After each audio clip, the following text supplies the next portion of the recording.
हाथी चले बाजार कुत्ता भूखे आ जाए। घर भी ढुकेंगे, जांग भी कांपेगा। तो ये स्वाभाविक है, बचपन से मैंने झेले हैं। मिर्ची लगी तो मैं क्या करूं। तो विचारों की बात तो मैं बोलूंगा। मेरी सुरक्षा की जिम्मेदारी सरकार जाने। क्या होगा इस रूप में नहीं लेता हूं कि जब मैं दौड़ूंगा तो गिरूंगा भी, मैं तैरूंगा तो डूबूंगा भी, तैराकी भी कराऊंगा। उखरी में मुरी दूंगा तो समाज से कितना डरूं। आप हमें बताओ ना। घर भी ढुकेंगे, जांग भी कांपेगा। तो ये स्वाभाविक है, बचपन से मैंने झेले हैं। मैंने देखा है सामाजिक न्याय की लड़ाई में, सामाजिक व्यवस्था में कई तरह के उतार चढ़ाव। कहावत है, कुत्ता चले हाथी चले बाजार कुत्ता भूखे आ जाए। मेरी किसी से इस जिंदगी में व्यक्तिगत लड़ाई नहीं है, वैचारिक मैं बात करता हूं। गाना नहीं है, मिर्ची लगी तो मैं क्या करूं। तो विचारों की बात तो मैं बोलूंगा ना।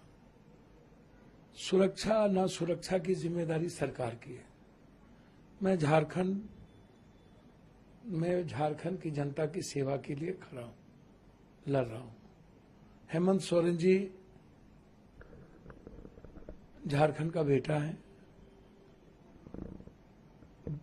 लगातार यातनाएं दी गई, मारने का प्रयास उन्हें किया गया। शेरनी की तरह मेरी बेटी कल्पना सोरेन उठी। और मुझे लगता है कि आज आम लोगों की आवाज बन चुके हैं। देश के हित में झारखंड महागठबंधन के लिए मैं यहां काम कर रहा हूं, अपने कर्तव्यों का काम कर रहा हूं। अब मेरी सुरक्षा की जिम्मेदारी सरकार जाने। क्या होगा, दायित्व तो सरकार की है। मैंने तो डीजी साहब से कही, मैं आईजी से कहा, मैं सीएम साहब से कई बार मिलने का प्रयास किया, नीतीश बाबू से। मैं उनके चीफ सेक्रेटरी से बातचीत की सुरक्षा को लेकर के। जिन लोगों को कोई सुरक्षा की जिम्मेदारी नहीं है, दायित्व नहीं है, जो सत्ता के साथ रहेंगे, जिनको सुरक्षा का कोई मतलब नहीं, उनको ये लोग जेट देंगे, सब कुछ देंगे, बाबा को देंगे, सबको देंगे। लेकिन जो व्यक्ति लगातार, जिस व्यक्ति को एक ट्वीट के कारण, मुझे नहीं पता कौन है क्या है, जो लोग धमकी देते हैं। मैंने समय समय पर डीजी साहब को, 4 एसपी को मैंने वो बात बता दी, कह दिया।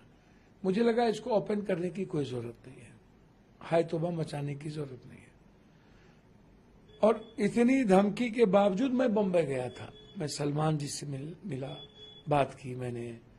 उस दिन रात में डिनर था मेरा। मैं बाबा सिद्दीकी के परिवार से मिला, फिर हम आए।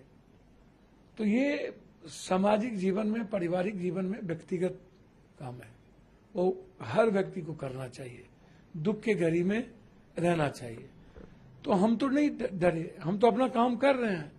हम बम्बई भी गए, हम अपनी जिम्मेदारी का निर्वहन भी कर रहे हैं। कल बिहार में जो घटना घटित हो रही है, वहां भी जा रहे हैं। तो हमने तो पूर्णिया में भी, Purnia SP, Katihar SP, Madhepura SP, IG, DG, हमें जब खबर मिली इस नंबर से लोग आए हुए हैं विभिन्न जगहों पर, हमने नंबर तक दिया।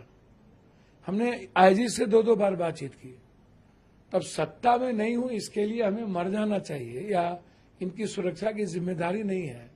मुख्यमंत्री जी सत्ता वाले लोगों को समय देंगे, गैर सत्ता वाले से मिलेंगे भी नहीं।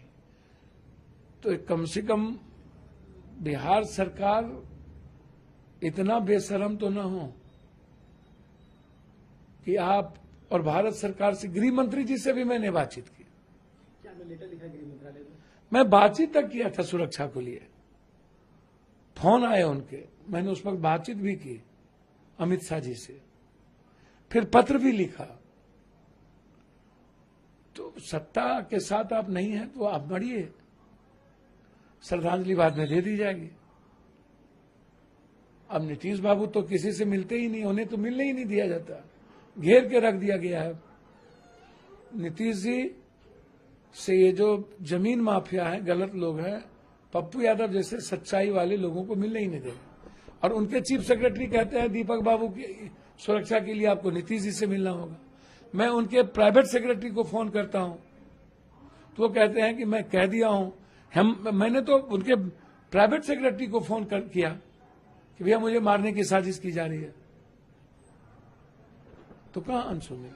सबने अनसुनी कर दिया। इतनी बड़ी बड़ी घटनाओं के बावजूद न तो केंद्र सरकार गंभीर हुए सुरक्षा के प्रति, तो मुझे चिंता नहीं है।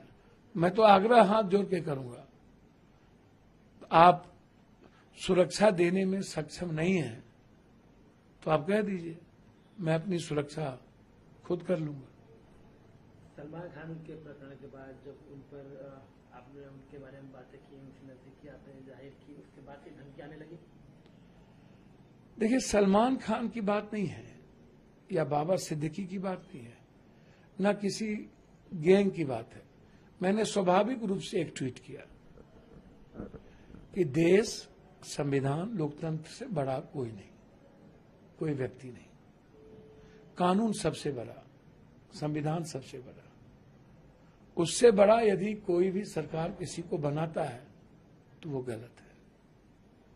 बस मैं फिर कह रहा हूं, न मेरी किसी से निजी दुश्मनी है, न मुझे किसी के गैंगवार से लेना देना है। संविधान और कानून और लोकतंत्र की बात आएगी तो मैं वैचारिक बात करूंगा। अब मुझे मरना न मरना तो भगवान के हाथ में है। अब मेरी सुरक्षा की जिम्मेदारी सरकार के हाथ में है। अब सरकार मुझे मरवाना चाहती है कि बचाना चाहती, तो सरकार जाने।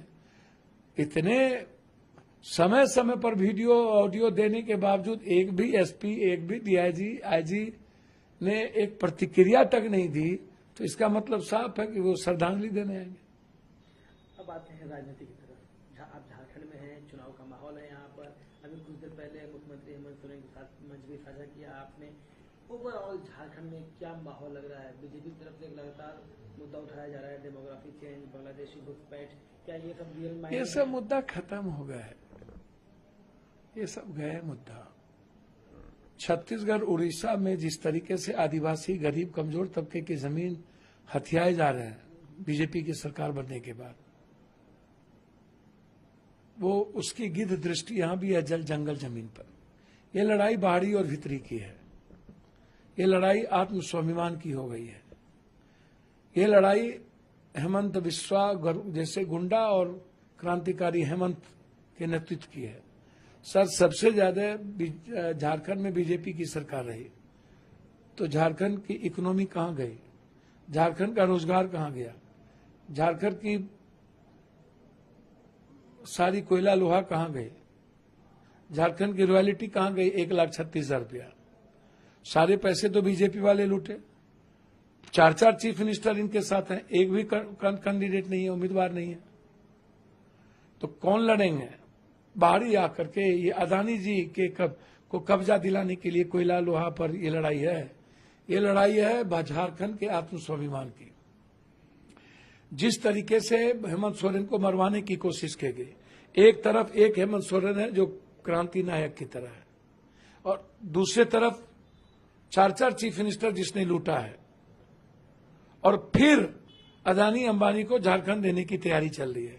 तो बाहरी भीतरी स्वाभिमान, पहले तो तीर धनुष थे तो अंग्रेज से लड़ रही, अब तो संविधान भी है, लोकतंत्र भी है।